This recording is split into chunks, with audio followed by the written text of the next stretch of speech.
আসসালামু আলাইকুম। আশা করি সবাই খুব ভালো আছেন। আমি আমার এই রেসিপির চ্যানেলে আপনাদেরকে আজ মুচমুচে পেঁয়াজু বানিয়ে দেখাবো। পেঁয়াজু বানানোর জন্য প্রথমে আমি ১ কাপ খেসারির ডাল এবং আধা কাপ মসুর ডাল নিয়ে নিলাম।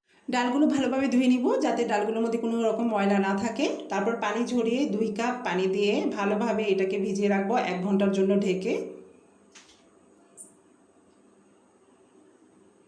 ১ ঘন্টা পর ডালগুলো কিন্তু ভিজে অনেকটাই নরম হয়ে গিয়েছে। এখন একটা ছাঁকনির সাহায্যে ডালগুলো থেকে এক্সট্রা পানি ঝরিয়ে নেব। তারপর শিলপাটাতে এটাকে আমি এখন আদা বাটা করে নিব। পুরোপুরি মিহি করব না, এরকম আদা বাটা করে নিব।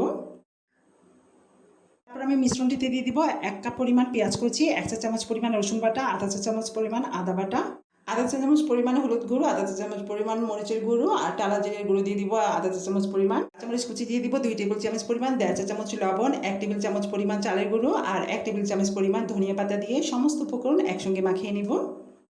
তারপর মিশ্রণটিকে অল্প করে এভাবে নিয়ে ছোট ছোট আকারে পেঁয়াজুর আকৃতি করে ভেজে নেব। ভাজার জন্য এখানে আমি কড়াইয়ে পর্যাপ্ত তেল নিয়ে ভালো করে গরম করে নিয়েছি। তারপর লো মিডিয়াম আছে সবগুলো পেঁয়াজই আমি এভাবে লাল লাল করে ভেজে নেব। তো পেঁয়াজও আমরা কম বেশি সবাই পছন্দ করি, তো এভাবে বানালে পেঁয়াজও যতটাই না মুচমুচে হয় তার চেয়ে খেতে কিন্তু অনেকটাই টেস্টি হয়।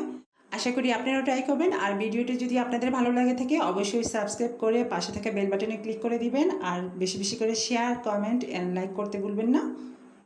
আজ এই পর্যন্তই, আবারও দেখা হবে নতুন কোনো ভিডিও নিয়ে। সবাই খুব ভালো থাকবেন। খোদা হাফেজ।